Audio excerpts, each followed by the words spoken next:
May naglakas ng loob na hamunin si Cuadro Alas, pumalag kaya McGregor, baliw si Pacquiao. Itong at pag-usapan natin. Pero bago ang lahat, subscribe po ng channel ko. Huwag niyo na rin kalimutan i-click ang notification bell para lagi kayong una sa balita. Laban ang aasahan, balita sa mga pambato na isasalang, pasabog na video, lahat yan nandito. Nino Cruz TV ang iyong paborito.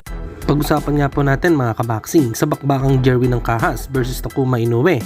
Sa November 15 ay na-postpone nga dahil sa rib injury ni Takuma.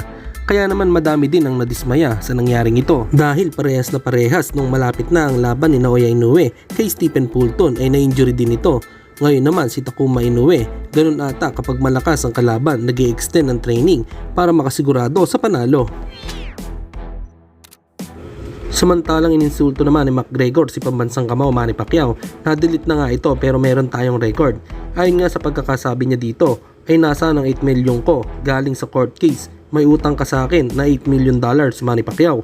Baliw ka ba? Sipain ko ulo mo. Manny, pati leg mo. Sipain kita inside leg tapos hihilahin kita palabas ng stage. Magsampa ka ng appeal sa korte basta may utang ka sa akin na 8 million. Where's me 8 million in that court case, Manny Pacquiao, yeah? You owe me 8 million, Manny. You can appeal all you want to hurry up with the appeal. You owe me that though, lad.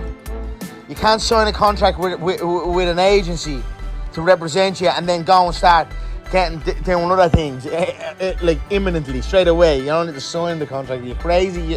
Are you stupid, Manny? Are you guys stupid? I'll kick you in the head and in the neck and in the inside leg and take you out your feet and drag you by your ankle across the stage. And what then? I had Floyd bent over. I could have done anything to him. I should have done anything to him, yeah. At sa kabilang balita naman tayo mga kaboxing. As at Hovanesian, hinamon nga nito si Stephen Fulton, Murodjon Akhmadaliev, si Cuadro Alas at si Sam Goodman. At ito talaga ang hinihiling ni Hovanesian sa kanyang handler.